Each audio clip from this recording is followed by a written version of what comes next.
કેમ છો વિદ્યાર્થી મિત્રો? આપણે પાંચમો પાઠ એસિડ, બેઝ અને ક્ષાર ની અંદર આપણે કુલ 3 સેશન પૂર્ણ કર્યા છે.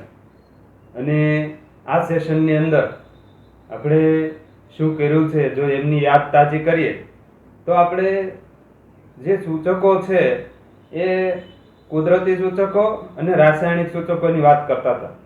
જેની અંદર કુદરતી સૂચકોમાં લિટમસ પત્રની વાત કરી, આપણે હળદર પત્રની વાત કરી અને જાસૂદના ફૂલનું સૂચક બનાવ્યું આપણે.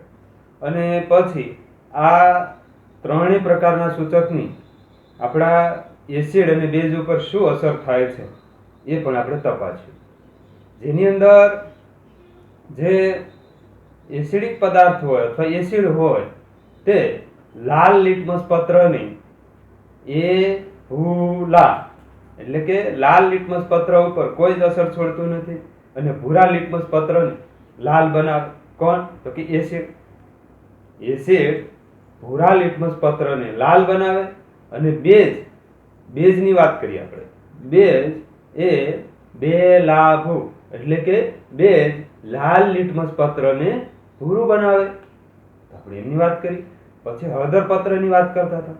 તો હળદર પત્રની અંદર તમને ખબર છે કે બેઝની અંદર જ્યારે હળદર પત્ર ડુબાડીએ એટલે એ લાલ રંગનું બની જાય છે, પણ એસિડ ઉપર કોઈ જ રંગ પરિવર્તન આપતું નથી. એટલે વિદ્યાર્થી મિત્રો, જ્યારે આપણા ઉપર હળદરના ડાઘ પડ્યા હોય કપડા ઉપર અને જો એને ભૂલથી પણ સાબુથી કે કપડા ધોવાની ભૂકીથી ધોઈ નાખો તો એ જે ડાઘ છે એ કેવા થઈ જશે? લાલ રંગથી ઉપસી આવશે. કારણ કે સાબુ અને પેલી કપડા ધોવાની ભૂકી એ શું છે? બેઝ છે. તો બેઝ સાથે હળદર છે એ લાલ રંગ આપે, એ આપણે છે. અને એસિડ સાથે કોઈ જ રંગ પરિવર્તન આપતું નથી. તટસ્થ દ્રાવણ જો હોય, ખાસ કરીને મીઠાની વાત કરીએ તો એ તટસ્થ દ્રાવણ છે, ક્ષાર છે. ક્ષાર એ તટસ્થ છે. અથવા ખાંડ, એનું દ્રાવણ તટસ્થ હોય તો એમાં કોઈ જ રંગ પરિવર્તન ન આવે. હળદર પત્રમાં કે પછી જે પેલું લિટમસ પત્ર, બંનેમાં કોઈ રંગ પરિવર્તન ન આવે. પછી જાસૂદના ફૂલનું સૂચકની જો વાત કરીએ આપણે તો એ એસિડ સાથે કેવો રંગ આપે છે વિદ્યાર્થી મિત્રો? ઘેરો ગુલાબી રંગ આપે. અને બેઝ સાથે એ લીલો રંગ આપે. અને તટસ્થ દ્રાવણ સાથે કોઈ પરિવર્તન થતું નથી. તો આપણે આ વસ્તુની આપણે ચર્ચા કરી હતી વિદ્યાર્થી મિત્રો. સાથે સાથે મેં લાસ્ટમાં તમને એસિડ વર્ષાની વાત કરી. વરસાદ જે છે એ carbon dioxide, sulphur dioxide, nitrogen dioxide સાથે સંપર્કમાં આવે અને વધુ પ્રમાણમાં જો સંપર્કમાં આવે તો એ સામાન્ય રીતે એક પ્રકારનો કાર્બનિક એસિડ બને, સલ્ફ્યુરિક એસિડ બને કે પછી નાઇટ્રિક એસિડ બને અને એનો વરસાદની સાથે ભળીને નીચે પડે. એના કારણે ઘણી બધી વનસ્પતિઓ છે એ બળી જતી હોય અને પર્ણો છે ને એ વરસાદના પાણીથી ખીલવાની જગ્યાએ એમને નુકસાન પહોંચે. ઘણા બધા પ્રાણીઓની ચામડીને નુકસાન પહોંચતું હોય છે. મોટી મોટી જે ઇમારતો છે એમને નુકસાન પહોંચતું હોય છે, એમનો ક્ષય થતો હોય છે. તમે જોજો ઘણી જગ્યાએ ઇમારત તમે જો તો એ નુકસાન પહોંચતી હોય. ઘણી વખત આપણી ઘરે પણ તમે જુઓ, સિમેન્ટનું બનેલું કોઈ બાંધકામ હોય અને એ લાંબા ગાળે એમની જે રાસાયણિક પ્રક્રિયા કરીને એ આ જે ક્ષાર છે, આ જે એસિડ છે એ એમનો સિમેન્ટનો જે ગુણધર્મ છે એ વીક પાડે. એના કારણે બિલ્ડિંગ છે એ નબળી પડે લાંબા ગાળે. તો એસિડ વર્ષા છે એ ઘણી રીતે નુકસાન કરતી હોય છે. મોટા ઇમારતી સ્મારકોને નુકસાન પહોંચાડે છે. આજે હું તમને એવો જ એક સરસ મજાનો પ્રયોગ એ બતાવવા જઈ રહ્યો છું વિદ્યાર્થી મિત્રો. તમારે ધ્યાનથી જોવાનું છે હું શું કરું છું. પછી લાસ્ટમાં હું કહીશ તમને મેં શું મેજિક કર્યું છે. અત્યારે હું કહીશ નહીં તમને હું શું કરવા જઈ રહ્યો છું. આ પ્રયોગ તમારે ઘરે કરવાનો નથી, અહીંયા હું જ કરીશ.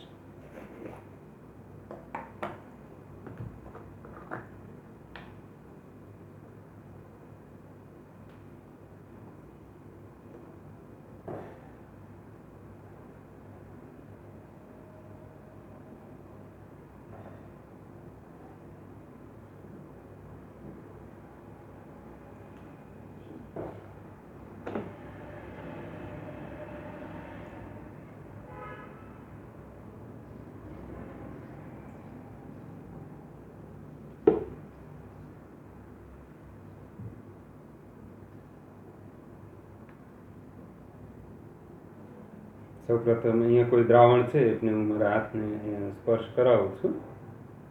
બરાબર છે. જો અને આ જે દ્રાવણ છે એમને હું મારા આ હાથમાં સ્પર્શ કરાવું છું. જોઈ શકો બંને પાણી જ છે એવું જ લાગે છે ને, ટ્રાન્સપરન્ટ. હવે શું મેજિક થાય છે તમે જોજો.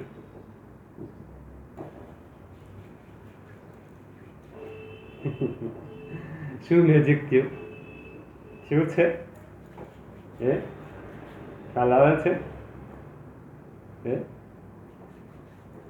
તો અહીંયા જે મેજિક થયો તો વિદ્યાર્થી મિત્રો, એ ખાસ કરીને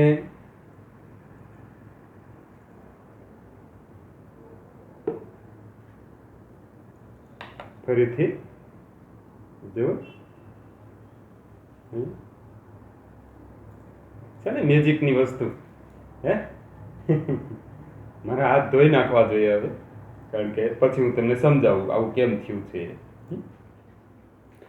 તો વિદ્યાર્થી મિત્રો, અહીંયા જે મેજિક થયું છે એમની પાછળનું કારણ રાસાયણિક પ્રક્રિયા છે. તો રાસાયણિક પ્રક્રિયા ક્યારે થાય? તો કે કોઈ બે કેમિકલ્સ ભેગા થાય તો ત્રીજું જ કંઈક રિએક્શન જો મળતું હોય તો રાસાયણિક પ્રક્રિયા થઈ કહેવાય. આપણે ફેરફારોની અંદર વાત કરી હતી, રાસાયણિક ફેરફાર. એવા બે પદાર્થો એક અથવા એક કરતાં વધારે પદાર્થો ભેગા થવાથી કંઈક નવો જ પદાર્થ નિર્માણ પામે તો એ રાસાયણિક ફેરફાર છે. અહીંયા મેં આ જે દ્રાવણ છે એ શેનું છે, અથવા આમાં જે પદાર્થ છે એ શું છે? Sodium hydroxide. Sodium hydroxide. આમની અંદર શું છે વિદ્યાર્થી મિત્રો? Sodium hydroxide. બરાબર. એ તમને હું અહીંથી કટકા છે એ બતાવી નહીં શકું, કારણ કે જામી ગયો છે વિદ્યાર્થી મિત્રો ત્યારે, એટલે નહીં બતાવી શકું હું તમને. તો એ સોડિયમ હાઇડ્રોક્સાઇડ છે. અને આ સોડિયમ હાઇડ્રોક્સાઇડ બાદ અહીંયા જે છે આ દ્રાવણ એ ફિનોપ્થેલિન છે, રાસાયણિક સૂચક. આપણે અત્યાર સુધી જે સૂચકની વાત કરી એ કયા સૂચક હતા? કુદરતી સૂચક હતા. એક લિટમસ પત્ર, હળદર પત્ર, જાસૂદ પત્ર, એ કેવા સૂચક હતા? કેવા હતા? કુદરતી સૂચક. હવે આપણે જે વાત કરી રહ્યા છીએ એ રાસાયણિક સૂચકની વાત કરી રહ્યા છીએ. રાસાયણિક સૂચકમાં મેં તમને કીધું હતું ફિનોપ્થેલિન છે, મિથાઇલ ઓરેન્જ છે, મિથેલિન બ્લુ છે. આ બધા કેવા સૂચક છે? કેવા છે? રાસાયણિક સૂચક. અહીંયા જે આ સૂચક છે એ કેવું છે? ફિનોપ્થેલિન એ રાસાયણિક સૂચક છે. અને એમનો તમે કલર જુઓ, તમે રાસાયણિક સૂચક તરીકે તમને ખ્યાલ આવશે. જોજો કેવું છે?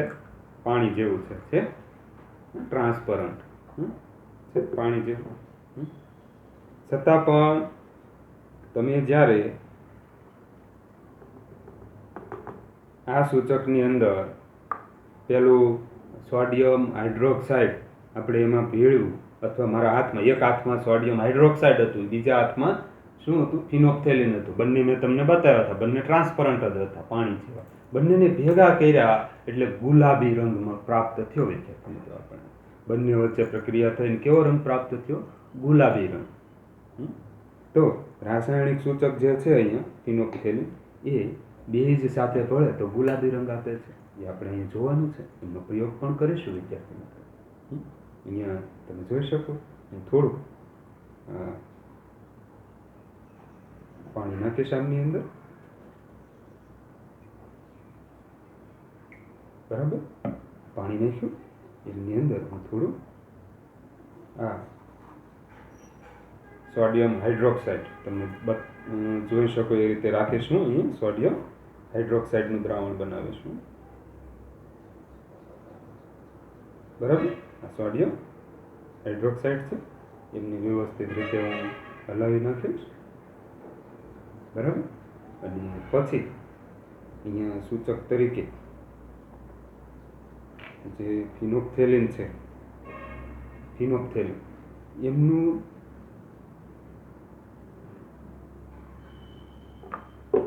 એમના ખાલી 2 થી 3 ટીપા આપણે આની અંદર નાખવાના છે. કેવું છે? ટ્રાન્સપરન્ટ છે એની અંદર ફિનોપ્થેલિન.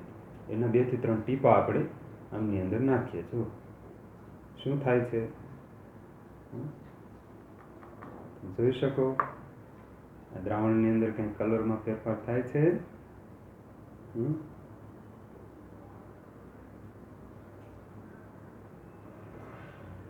જો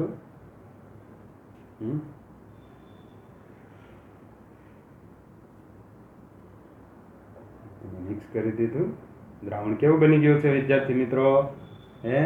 બેઝ હતો. આ જે દ્રાવણ છે કેવું હતું? એની પહેલા બેઝ, કારણ કે સોડિયમ હાઇડ્રોક્સાઇડ શું છે? બેઝ છે. અને આ બેઝની અંદર આપણે ફિનોપ્થેલિન નામનું સૂચક ઉમેર્યું તો શું બની ગયું છે? ગુલાબી રંગ ધારણ કર્યો. બેઝની અંદર ફિનોપ્થેલિન કેવો રંગ ધારણ કરે? ગુલાબી રંગ ધારણ કરે. આ જ રીતે આપણે એસિડિક દ્રાવણ લઈએ તો શું થાય એ પણ આપણે જોઈ લઈએ. એસિડિક દ્રાવણ એ સોડિયમ હાઇડ્રો HCl છે, હાઇડ્રોક્લોરિક એસિડ બેઝ.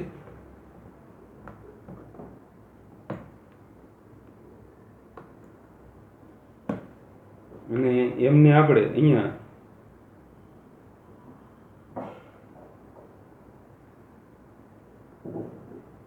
નીર્યું એમાં થોડું પાણી નાખીશ એટલે થોડું મંદ બની જાય. જો ખ્યાલ આવે છે? આ શેનું દ્રાવણ થયું? HCl નું દ્રાવણ છે, મંદ HCl. બરાબર. એમની અંદર હું થોડું ફિનોપ્થેલિન ઉમેરીશ.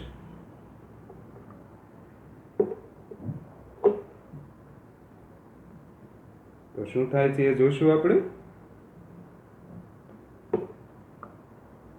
જો એમની અંદર હું થોડું ફિનોપ્થેલિન ઉમેરું છું.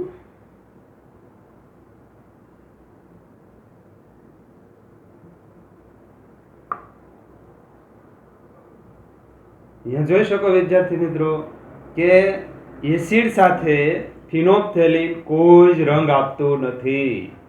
એસિડ સાથે ફિનોપ્થેલિન કોઈ રંગ પરિવર્તન આપતું નથી. તો યાદ રાખવાનું છે, ફિનોપ્થેલિન એ એસિડ સાથે કેવો રંગ આપે? તો કે કોઈ જ રંગ પરિવર્તન આપતું નથી. પણ બેઝ સાથે કેવો રંગ આપે છે? તમે જોઈ શકો છો, બેઝ સાથે ગુલાબી રંગ આપે છે. બરાબર છે. હવે આપણે આગળના પ્રયોગ ઉપર જવું છે. અહીંયા જે મેં તમને શરૂઆતમાં વિદ્યાર્થી મિત્રો જે પ્રયોગ બતાવ્યો ને મેં કે બે કેમિકલ ભેગા કર્યા અને લાલ હાથ થઈ ગયા, ગુલાબી હાથ થઈ ગયા.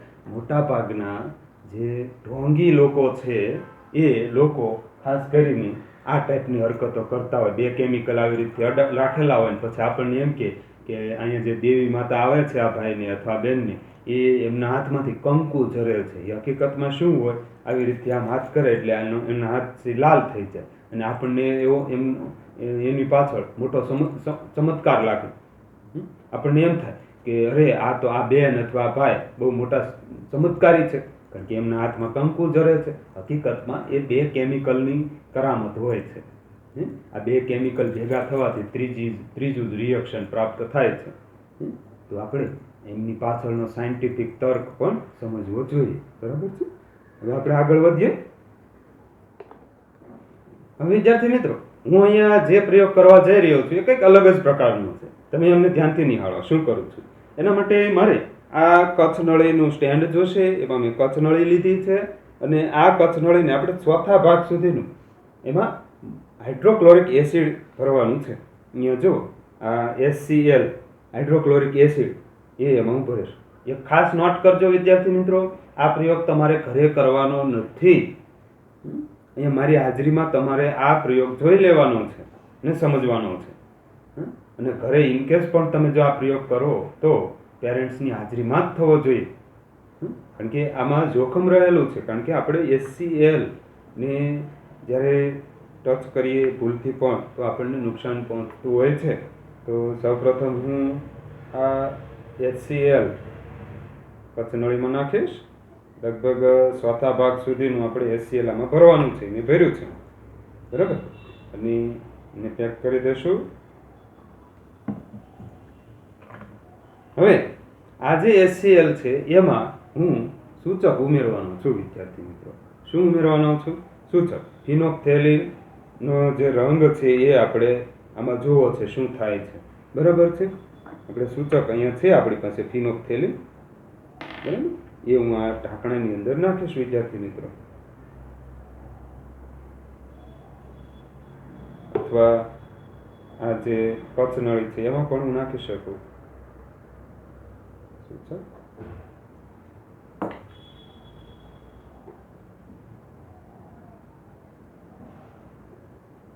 બરાબર છે. આપણે લઈ દઈશું. આમાં સૂચક છે અને આની અંદર હાઇડ્રોક્લોરિક એસિડ. આમની અંદર હું 2 થી 3 ટીપા સૂચક ઉમેરવાના છે.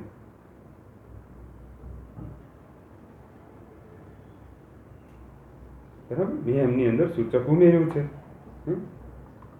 આમની અંદર કોઈ રંગ પરિવર્તન થયું છે વિદ્યાર્થી મિત્રો? આમની અંદર આમાં કોઈ રંગ પરિવર્તન થયું કે નથી થયું?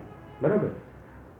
HCl હાઇડ્રોક્લોરિક એસિડમાં આપણે સૂચક તરીકે ફિનોપ્થેલિન ઉમેરીએ તો કોઈ રંગ પરિવર્તન થતું નથી. બરાબર, કારણ કે એસિડ છે. હવે એમની અંદર આપણે બેઝ તરીકે આપણે સોડિયમ હાઇડ્રોક્સાઇડ ઉમેરવું છે વિદ્યાર્થી મિત્રો. સોડિયમ હાઇડ્રોક્સાઇડ, અહીંયા મારી પાસે સોડિયમ હાઇડ્રોક્સાઇડ છે. આ સોડિયમ હાઇડ્રોક્સાઇડ હું એમની અંદર ઉમેરીશ. જુઓ, આમની અંદર સોડિયમ હાઇડ્રોક્સાઇડ છે, એમની અંદર હું એમાં ઉમેરીશ. શું થાય છે ધ્યાનથી નિરીક્ષણ કરજો.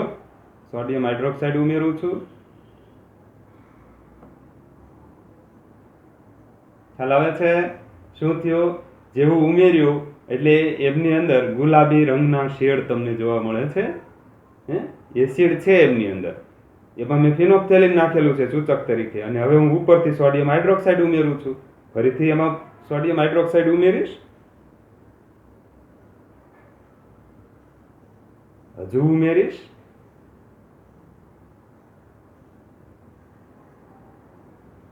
હજુ થોડું ઉમેરીશ. જ્યાં સુધી આ દ્રાવણનો રંગ ગુલાબી ન બને ત્યાં સુધી મારે એમાં સોડિયમ હાઇડ્રોક્સાઇડ ઉમેરતું જવું છે.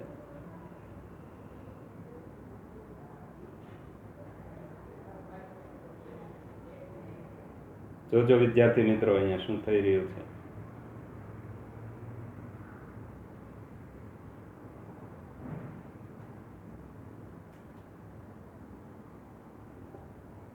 જોયું?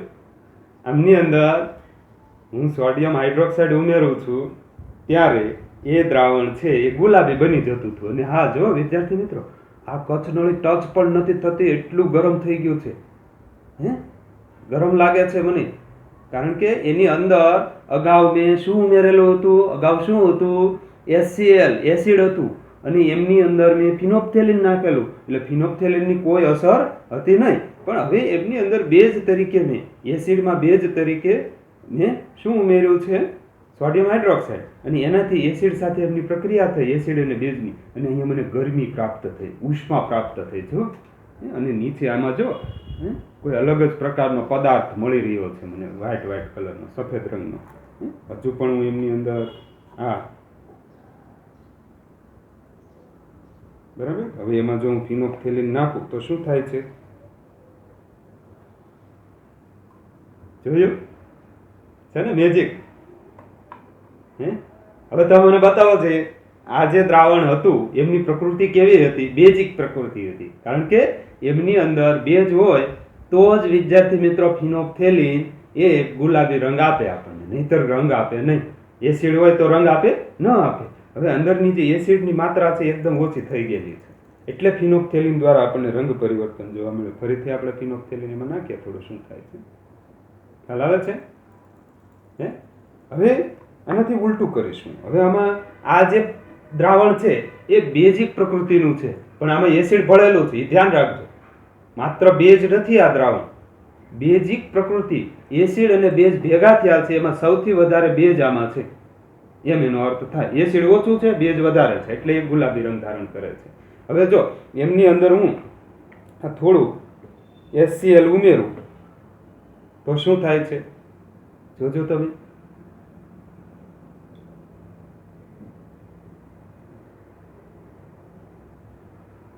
ધ્યાનથી નિરીક્ષણ કરવાનું છે વિદ્યાર્થી મિત્રો.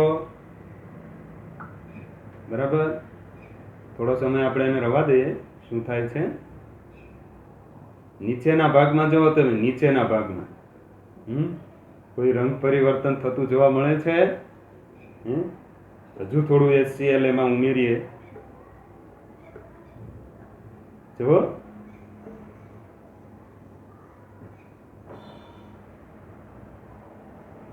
નીચેના ભાગમાં જ્યાં જ્યાં બેઝનું પ્રમાણ છે અમને મિક્સ કરી દઈએ વ્યવસ્થિત રીતે. ખાસ ખ્યાલ રાખીએ. જેવા ઉષ્મા ઉત્પન્ન થઈ છે વિદ્યાર્થી મિત્રો. બેઝ સાથે એસિડ ભળે તો શું થાય?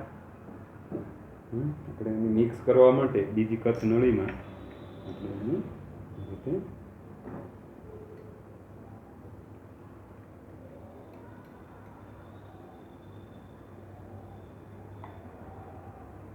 થોડો સમય રાખીએ. શું થાય છે?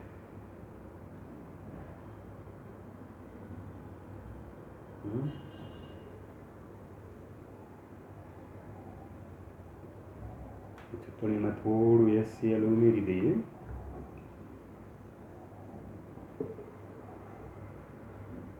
જુઓ, HCl ઉમેરવાથી શું થયું વિદ્યાર્થી મિત્રો?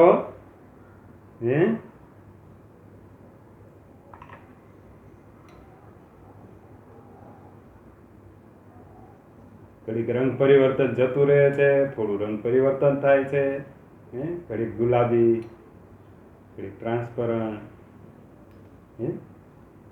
ખ્યાલ આવે છે?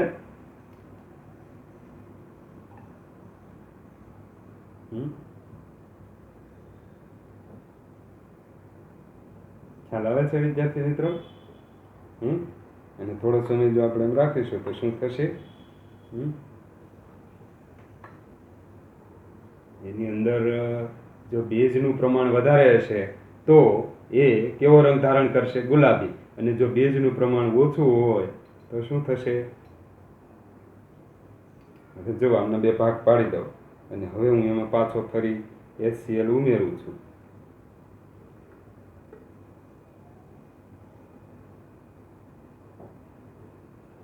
ખ્યાલ આવે છે? આ HCl ઉમેર્યું અને પછી જો એમાં હું બેઝ ઉમેરું. અત્યારે આ દ્રાવણ કેવું છે? એસિડિક દ્રાવણ છે. ઉપરનું દ્રાવણ કેવું છે? એસિડિક.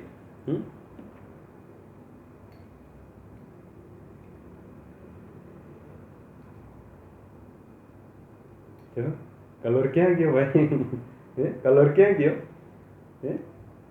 જો હમણાં કલર તો હતો. આ કેવું દ્રાવણ છે? જુઓ,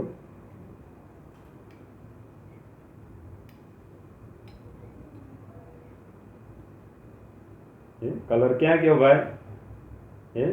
લાવી દો કલર પાછો. તો તમે જો અહીંયા આ જે દ્રાવણ છે હવે એસિડિક દ્રાવણ છે. એસિડનું પ્રમાણ વધારે છે આમાં. દ્રાવણ તો એસિડ અને બેઝથી બનેલું છે, પણ એમાં એસિડની માત્રા વધુ છે. હવે આમની અંદર હું પાછો સોડિયમ હાઇડ્રોક્સાઇડ ઉમેરું છું. તમે જો, સોડિયમ હાઇડ્રોક્સાઇડનો કલર તો કેવો છે? વ્હાઇટ છે, ટ્રાન્સપરન્ટ છે. છતાં એમાં કલર કેમ આવે છે? જો, જ્યારે આ દ્રાવણ બેઝિક બની જશે ત્યારે બેઝિક દ્રાવણ બને ત્યારે એમનો કલર જે છે એ કેવો થવા લાગશે? ગુલાબી થવા લાગશે. કારણ કે એમાં મેં સૂચક તરીકે ફિનોપ્થેલિન ઉમેરેલું છે. જો થાય છે મેજિક. હવે આ દ્રાવણની પ્રકૃતિ કેવી છે વિદ્યાર્થી મિત્રો? બેઝિક છે. ફરીથી જોઈશું. ખ્યાલ આવે છે? આ કેવી છે પ્રકૃતિ? એમની બેઝિક છે. જો આમની અંદર HCl નું પ્રમાણ વધે તો પાછું એ કલર છે એ જતો રહેશે. આવી રીતે રંગ પરિવર્તન થયા જ કરે. અને આ ટેસ્ટ ટ્યુબ જે છે એ ફૂલ ગરમ થઈ ગઈ છે. જો, અને એક સમય એવો આવશે કે જે કોઈ જ પ્રકારનો રંગ નહીં હોય તો એ દ્રાવણ જે છે આ તમે જોઈ શકો અહીંયા એસિડ પણ નથી અને બેઝ પણ નથી વિદ્યાર્થી. આમાં હું જો એક ટીપું આમનું નાખીશું તો શું થાય છે? રંગ પરિવર્તન આવે છે અને થોડા જ સમયની અંદર એ રંગ છે એ ગાયબ થઈ જાય છે. જોજો. તો શું કેવું દ્રાવણ કહી શકીએ આમને? તટસ્થ દ્રાવણ કહી શકીએ વિદ્યાર્થી મિત્રો. આ દ્રાવણ કેવું છે? તટસ્થ દ્રાવણ. અને આ તટસ્થ શા માટે છે? આમાં એસિડ અને બેઝની માત્રા છે એ એક સરખી છે. જો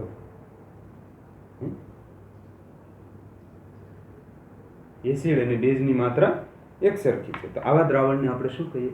તટસ્થ દ્રાવણ. એ દરમિયાન જ્યારે તટસ્થીકરણની ક્રિયા થાય, એસિડ અને બેઝ ભેગા થાય, ત્યારે એમની અંદર એક પ્રકારની ઉષ્મા ઉત્પન્ન થતી હોય વિદ્યાર્થી મિત્રો, અને એક પ્રકારનો પદાર્થ પણ અહીં નીચે મને પ્રાપ્ત થવા લાગે, અને એ જે પદાર્થ છે એ ક્ષાર છે. તો આપણે એમની વ્યવસ્થિત રીતે સંકલ્પના લખી લઈએ વિદ્યાર્થી મિત્રો. ચાલો. તો વિદ્યાર્થી મિત્રો, આપણે અહીંયા જે એસિડ અને બેઝ એમને ભેગા કર્યા તો સામાન્ય રીતે આપણને પાણી પ્રાપ્ત થયું, ક્ષાર પ્રાપ્ત થયો, અને પેલી કચ્છ નળી ટચ કરતો હતો તો એ મને ગરમ પણ લાગતી હતી, તો ઉષ્મા પણ પ્રાપ્ત થતી હતી. બરાબર. તો આ જે આખી પ્રક્રિયા છે એમને તટસ્થીકરણ થયું કહેવાય. એસિડ અને બેઝ ભેગા થવાથી તટસ્થીકરણની પ્રક્રિયા અસ્તિત્વમાં આવે વિદ્યાર્થી મિત્રો. તો ચાલો આપણે એની ડેફિનેશન પણ લખી લઈએ.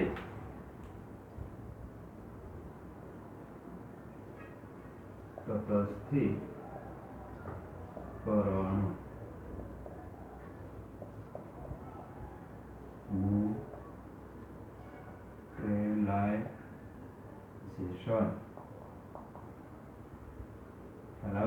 ન્યુટ્રલાઇઝેશન એટલે તટસ્થીકરણ.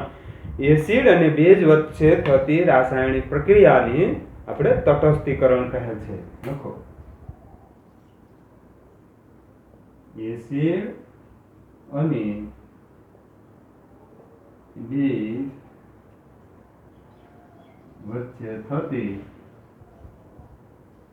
રાસાયણિક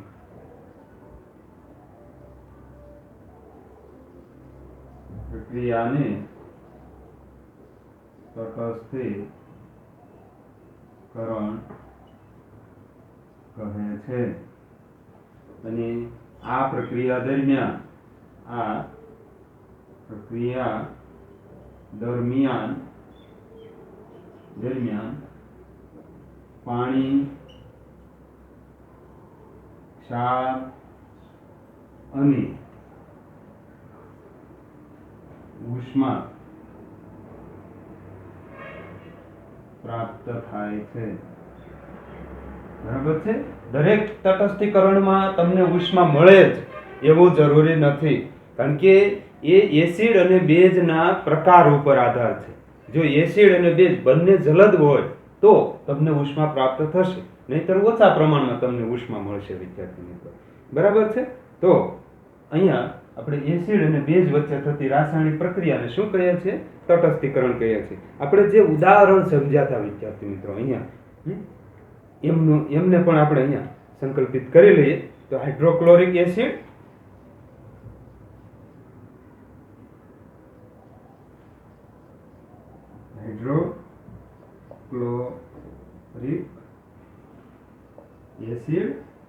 એને આપણે શું કહીએ છીએ? HCl, hydrochloric acid. આ હાઇડ્રોક્લોરિક એસિડની અંદર આપણે સોડિયમ હાઇડ્રોક્સાઇડ ઉમેરવાનું છે.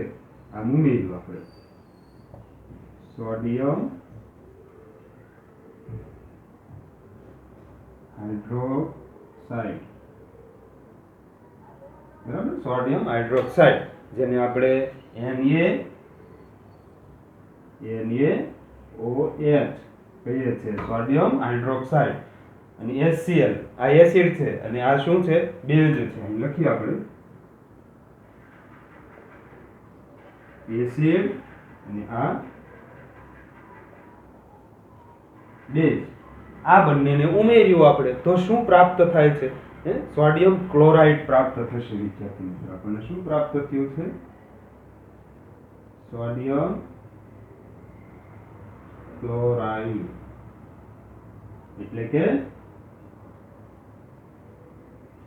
સોડિયમ ક્લોરાઇડ NaCl,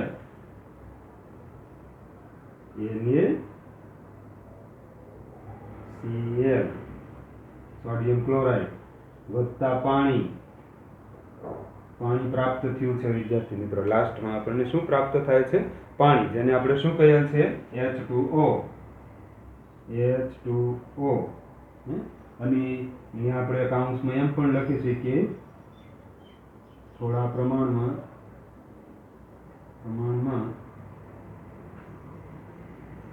ઉષ્મા પણ પ્રાપ્ત થાય છે. અહીંયા આપણા પાઠ્યપુસ્તકમાં નથી લખ્યું, પણ હકીકતમાં આપણને ગરમી પ્રાપ્ત થતી હતી, તો આપણે એ લખવું જોઈએ. બરાબર છે? ગરમી પણ પ્રાપ્ત થાય. હવે તમે વિચાર કરો, અહીંયા જે હાઇડ્રોક્લોરિક એસિડ એ શું છે? એસિડ છે. સોડિયમ હાઇડ્રોક્સાઇડ બેઝ છે. આ બંનેને ભેગા કર્યા, સરખી માત્રામાં જો ભેગા થાય તો શું થશે? સોડિયમ ક્લોરાઇડ, એટલે મીઠું પ્રાપ્ત થશે. સોડિયમ ક્લોરાઇડ એટલે શું છે? મીઠું. આ એનું રાસાયણિક નામ છે. મીઠાનું રાસાયણિક નામ શું છે વિદ્યાર્થી મિત્રો? Sodium chloride.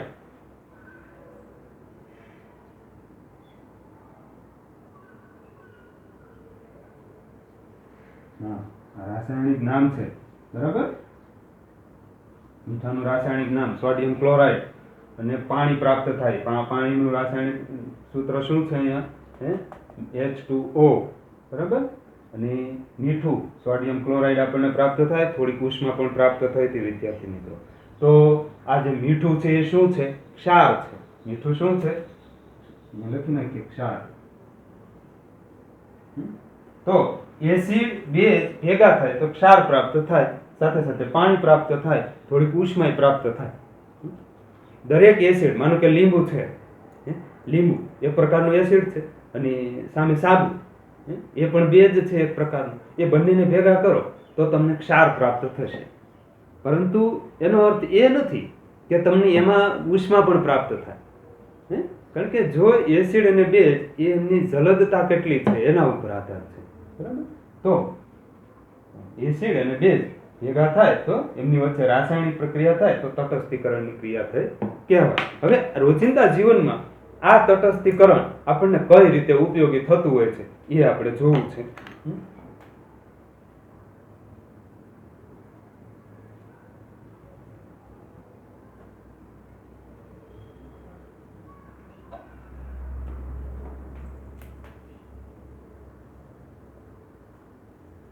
રોજિંદા જીવનમાં તટસ્થીકરણનો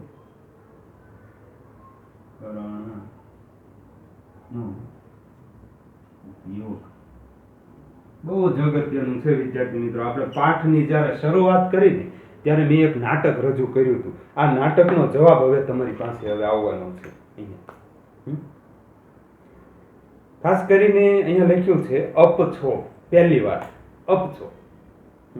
આપણે જ્યારે એસિડિટી થાય ત્યારે એન્ટાસિડની ગોળી લઈએ છીએ વિદ્યાર્થી મિત્રો. શા માટે?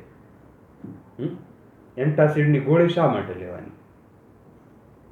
એનો જવાબ હું તમને તો કે જ્યારે આપણે ખોરાક ખાઈએ અને એ ખોરાક જઠરમાં જાય અને જઠરમાં હાઇડ્રોક્લોરિક એસિડનો સ્ત્રાવ થતો હોય છે, અને આ સ્ત્રાવ એમને પાચન થવામાં ખૂબ ઉપયોગી થતો હોય. પરંતુ કેટલીક વાર વધારે પડતો સ્ત્રાવ થઈ જાય તો જઠરમાં હાઇડ્રોક્લોરિક એસિડનું પ્રમાણ વધી જાય, અને આ એસિડનું પ્રમાણ જો વધે તો આપણને એસિડિટી થાય.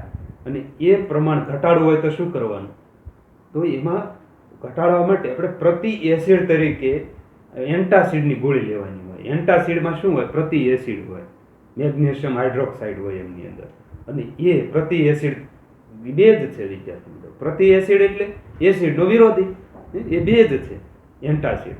અને એ લઈએ આપણે એટલે આપણા શરીરમાં જે હાઇડ્રોક્લોરિક એસિડ છે એમની સાથે એસિડ અને બેઝની પ્રક્રિયા થાય, રાસાયણિક પ્રક્રિયા થાય, અને તટસ્થીકરણ થશે. એટલે જે અંદર જે એસિડ હતું એમનું પ્રમાણ જે છે હવે ઘટી જશે, એ તટસ્થ થઈ જશે, અને એનો ક્ષારમાં રૂપાંતર પામી જશે એ એસિડ, અને એનાથી આપણને રાહત થઈ જશે. તો આપણે એસિડિટીમાંથી રાહત આપણને કેમ મળે છે? તો કે એન્ટાસિડ જે છે ને એ પ્રતિ એસિડ છે, અને અંદર જે હાઇડ્રોક્લોરિક એસિડ છે એનો સ્ત્રાવ વધી ગયો છે, અને એને ઓછું કરવા માટે આપણે એન્ટાસિડ પ્રતિ એસિડ તરીકે આપણે લઈએ છીએ, બેઝ તરીકે આપણે એને લઈએ છીએ. બંને વચ્ચે રાસાયણિક પ્રક્રિયા થાય અને તટસ્થીકરણ થશે, એટલે એસિડની માત્રા જે છે અંદર હાઇડ્રોક્લોરિક એસિડની માત્રા એ ઓછી થઈ જશે. અને એનાથી આપણને રાહત થાય. બરાબર. તો વિદ્યાર્થી મિત્રો, અહીંયા આપણે એ કારણ પણ લખવું જોઈએ કે જ્યારે આપણને એસિડિટી થાય ત્યારે આપણે એન્ટાસિડ લઈએ છીએ.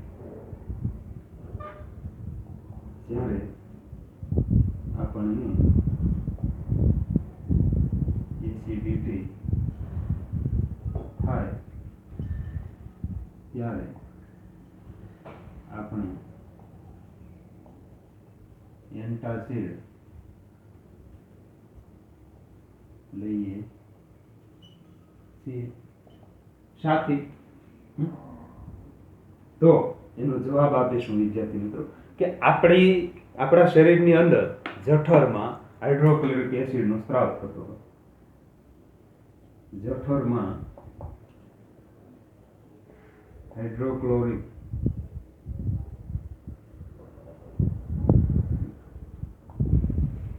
એસિડનો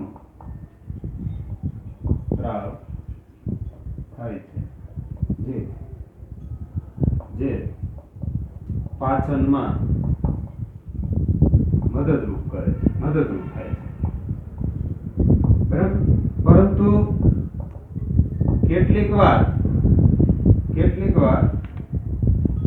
આ સ્ત્રાવ વધી જાય, જેને કારણે આપણને એસિડિટી થાય. પહેલી વાત તો એસિડિટી આપણને કેમ થાય છે ભાઈ? તો કે જઠરમાં હાઇડ્રોક્લોરિક એસિડનો સ્ત્રાવ વધી જાય તો આપણને એ સ્ત્રાવ વધી જાય તો શું થશે? આપણને એસિડિટી થશે. હાઇડ્રોક્લોરિક એસિડ થી જલદ હોય વિદ્યાર્થી મિત્રો, અને એમની ગરમીના કારણે આપણને એસિડિટી થવા લાગે, શરીરમાં આપણને વટકારા આવવા લાગે, પેટમાં બળતરા થવા લાગે. કેમ? તો કે હાઇડ્રોક્લોરિક એસિડ એ જલદ હોય વિદ્યાર્થી મિત્રો. એ વધુ પડતો સ્ત્રાવ જો આપણા શરીરમાં થાય તો એ આપણા માટે જોખમી હોય છે. બરાબર. એટલે પ્રમાણમાં થવો જોઈએ. અને એમનો ઉપયોગ શું હોય છે? એ આપણને પાચનમાં મદદરૂપ થાય. એટલે એનો સ્ત્રાવ થવો પણ જરૂરી છે, પણ વધુ પ્રમાણમાં જો થાય તો આપણને એસિડિટી થાય. હવે આ એસિડ અંદર જે હાઇડ્રોક્લોરિક એસિડ ઉત્પન્ન થયું એમને ઓછું કરવા શું કરવું પડે? આપણે એમાં બેઝ ઉમેરવો પડે. તો અહીંયા એન્ટાસિડ એ પ્રતિ એસિડ એટલે કે બેઝ. એન્ટાસિડ એ શું છે? એક પ્રકારની ગોળી છે. ઈનો જે પીએ ને આપણે, એ પણ એક એન્ટાસિડનો જ પ્રકાર છે. મેં અહીં એન્ટાસિડ એટલે નામ આપ્યું છે કે મેં કોઈ કંપનીનું નામ નથી જોડ્યું. અહીંયા ઈનો છે કે પછી આવી ઘણી બધી જાહેરાતો આવે છે, એમાં એન્ટાસિડનું પ્રમાણ હોય. તો આ એન્ટાસિડ જે છે એ શું છે? પ્રતિ એસિડ. એન્ટાસિડ એટલે મેગ્નેશિયમ હાઇડ્રોક્સાઇડ. માં કયો તત્વ હોય? Magnesium hydroxide. અને મેગ્નેશિયમ હાઇડ્રોક્સાઇડ તમને ખબર છે એ બેઝ છે. આપણે પેલું જે મેગ્નેશિયમની પટ્ટી સળગાવી હતી એટલે મેગ્નેશિયમ ઓક્સાઇડ પ્રાપ્ત થયો હતો, એની રાખ પ્રાપ્ત થઈ હતી. અને એ મેગ્નેશિયમ ઓક્સાઇડની અંદર જ્યારે આપણે પાણી નાખીએ એટલે મેગ્નેશિયમ હાઇડ્રોક્સાઇડ પ્રાપ્ત થાય. અને એ મેગ્નેશિયમ હાઇડ્રોક્સાઇડ એટલે એન્ટાસિડ. અને એન્ટાસિડ જે છે એ એક પ્રતિ એસિડ છે. એસિડનો વિરોધી એટલે બેઝ છે. બરાબર. અને એ લેવાથી એસિડનું પ્રમાણ ઘટે શરીરમાં. બરાબર છે. અને તેની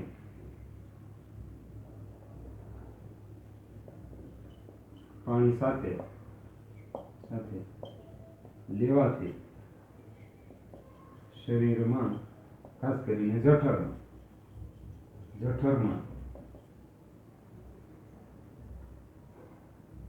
HCl સાથે પ્રક્રિયા કરી તટસ્થીકરણની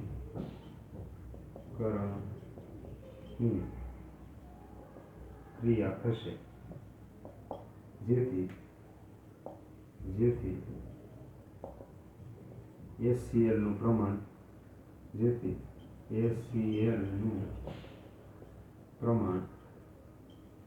ઘટી જશે અને દર્દમાં રાહત થશે. અને એસિડિટી માં રાહત થશે. ખ્યાલ આવે છે? તો એટલા માટે આપણે એસિડિટી થાય ત્યારે એન્ટાસિડ લઈએ. શા માટે ભાઈ? તો કે એસિડિટી થાય ત્યારે એન્ટાસિડની ગોળી જો લઈએ આપણે તો એ પ્રતિ એસિડ છે, અને પ્રતિ એસિડ હોવાને કારણે શું થશે? તટસ્થીકરણની ક્રિયા થશે. એટલે આપણા શરીરમાં HCl નું પ્રમાણ જે છે એ ઘટી જશે, અથવા એનું પ્રમાણ જે છે એ કંટ્રોલમાં આવી જશે. તો એસિડિટીમાંથી આપણને રાહત થાય. બરાબર? તો આ કારણ હતું એમનું. તો રોજિંદા જીવનમાં તટસ્થીકરણ જે છે એ ખૂબ ઉપયોગી છે, એ આપણે અહીંયા જોઈએ. બરાબર? હવે બીજું છે કીડી કરડે ત્યારે આપણે આ તટસ્થીકરણની ક્રિયા જે છે એ કરીએ છીએ, કઈ કામમાં લઈએ છીએ આપણે. તો વિદ્યાર્થી મિત્રો, કીડી કરડે ત્યારે આપણે ચામડીની અંદર ફોર્મિક એસિડ ઇન કરે. કીડી કરડે ત્યારે આપણા શરીરમાં તે ફોર્મિક એસિડ દાખલ કરે. કીડીના ડંખમાં કયો એસિડ હોય વિદ્યાર્થી મિત્રો? Formic acid. મેં તમને વાત કરી હતી. તો એ ફોર્મિક એસિડ છે, એ એસિડનું પ્રમાણ જો આપણે હવે ઘટાડવું હોય, કીડી કરડી ગઈ છે અને એ કરડવાથી આપણા શરીરમાં એ કીડીનું ફોર્મિક એસિડ ઇન થશે. તો અને આ કીડી કરડે ત્યારે આપણા શરીરમાં ફોર્મિક એસિડ ઇન થઈ જાય તો હવે કરવું શું? આ એસિડિક ફોર્મિક એસિડની માત્રા છે એમને મંદ પાડવી કેમ આપણે? અને જે દર્દ થતું હોય, ફોર્મિક એસિડ જે છે જલદ હોય ને એના કારણે આપણને દર્દ થાય, અને એ દર્દની માત્રા બેકિંગ સોડા એટલે કે સોડિયમ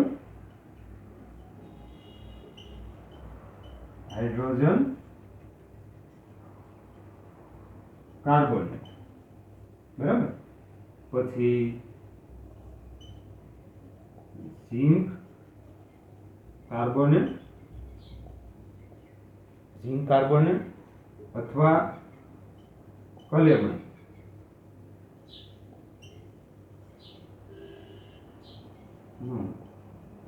દ્રાવણ લગાડવું. ખ્યાલ આવે છે?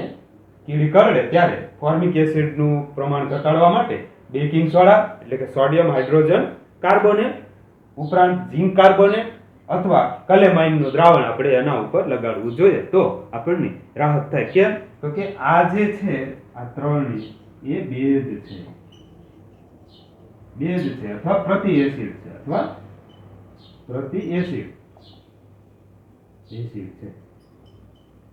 ખ્યાલ આવે છે? તો એ આ ફોર્મિક એસિડની માત્રા ઘટાડશે. પછીનું જો જોઈએ આપણે વિદ્યાર્થી મિત્રો, તો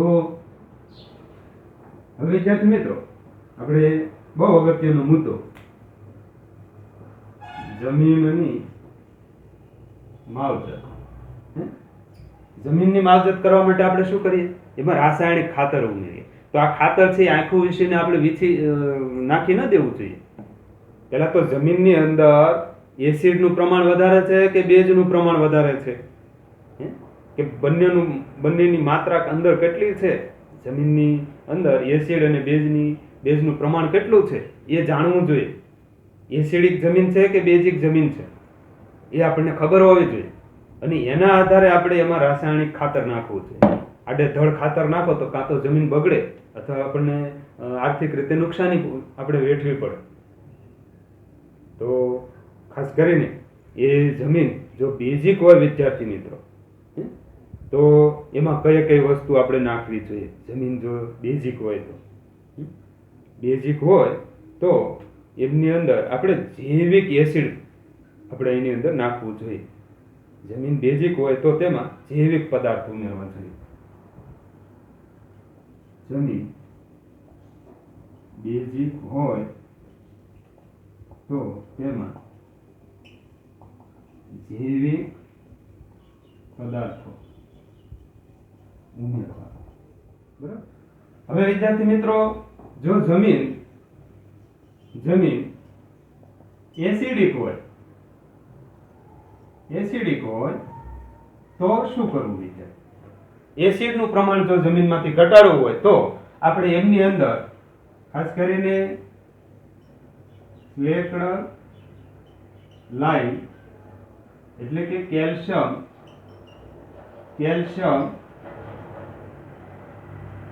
હાઇડ્રોક્સાઇડ અથવા એમની અંદર આપણે ક્વિક લાઇમ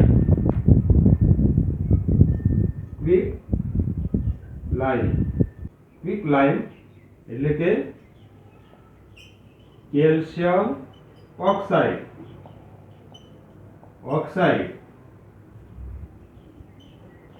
ઉમેરવું. બરાબર. આ રાસાયણિક ખાતરના મેં નામ આપ્યા છે, એમની અંદરના તત્વો કન્ટેન્ટના નામ આપ્યા છે વિદ્યાર્થી મિત્રો, કે કેવું ખાતર આપણે એમાં ઉમેરવું જોઈએ. તો જમીનમાં જો એસિડિક પ્રમાણ વધારે હોય, જમીન એસિડિક હોય, તો એમાં આપણે આ કેલ્શિયમ હાઇડ્રોક્સાઇડ અથવા કેલ્શિયમ ઓક્સાઇડ ઉમેરીએ તો એ જમીન વચ્ચે તટસ્થીકરણ થશે અને જમીન છે એ આપણા પાક માટે માફક બનશે.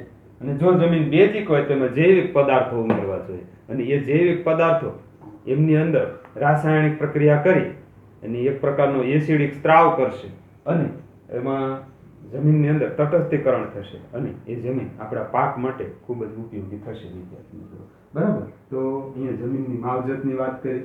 પછી આવે છે કારખાનાઓની વાત છે. અહીંયા વેસ્ટ, ફેક્ટરી વેસ્ટ, કારખાનામાંથી નીકળતો કચરો, ફેક્ટરી વેસ્ટ એને શું કહીએ આપણે? કારખાનામાંથી નીકળતો કચરો. હવે જો વિદ્યાર્થી મિત્રો, આ કારખાનામાંથી જે કચરો નીકળે એ એસિડિક હોય અથવા બેઝિક હોય છે, અને એ કચરો જો ડાયરેક્ટ આપણે કોઈ નદી નાળામાં કે તળાવમાં કે વહેતા પાણીમાં આપણે વહાવી દઈએ તો શું થાય? એ પાણી જે છે એ એસિડિક અથવા બેઝિક બની જાય, જેના કારણે એની અંદર જે જીવજંતુઓ રહે છે, ખાસ કરીને માછલી, કરચલા, આવા બધા પ્રાણીઓ, એમને નુકસાની પહોંચે. એટલા માટે સૌપ્રથમ આ એસિડિક આ જે ફેક્ટરી વેસ્ટ જે છે એમને તટસ્થીકરણ કર્યા પછી જ, જો એસિડિક વેસ્ટ હોય તો એમાં થોડુંક બેઝ ઉમેરવામાં આવે ને એમને તટસ્થ કરી દેવામાં આવે ને પછી એમને નદી નાળામાં વહાવવું જોઈએ. અને જો બેઝિક હોય એ પદાર્થ, એ વેસ્ટ બેઝિક હોય તો એમાં થોડુંક એસિડ ઉમેરવામાં આવે અને એમને તટસ્થ કરવામાં આવે અને પછી એમને આ રીતે નિકાલ કરવો જોઈએ, જેથી કરીને કોઈ પશુ, પક્ષી કે પ્રાણીઓને, એમાં ખાસ કરીને પાણીની અંદર રહેતા માછલી જેવા પ્રાણીઓને નુકસાની ન પહોંચે વિદ્યાર્થી મિત્રો. બરાબર. તો આ હતી આપણી આજના આ જે આખો પાઠ છે એ આપણે આ રીતે અહીંયા પૂર્ણ કર્યો છે વિદ્યાર્થી મિત્રો. હવે વિદ્યાર્થી મિત્રો, આપણે જે આખો પાઠ પૂર્ણ કર્યો છે, આ પાઠની અંદર જો નિરીક્ષણ કરીએ તો લાસ્ટમાં પારિભાષિક શબ્દો આપ્યા છે. આ જે પાઠ છે એના પારિભાષિક શબ્દો આપ્યા છે. આ પારિભાષિક શબ્દો જે છે એ ખાસ કરીને એસિડિક, બેઝિક, સૂચક, ઇન્ડિકેટર જેને કહેવાય, તટસ્થ, ન્યુટ્રલાઇઝેશન, તટસ્થીકરણ, ક્ષાર, સોલ્ટ, આ જે શબ્દો છે એ તમારે તમારી સાયન્સની બુકમાં લખવાના છે.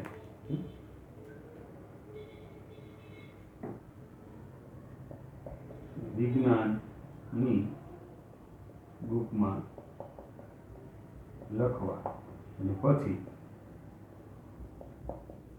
ફોટો સેન્ડ કરો. આ તમારું ગૃહ કાર્ય છે.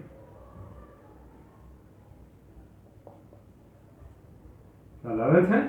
આ તમારું ગૃહ કાર્ય છે.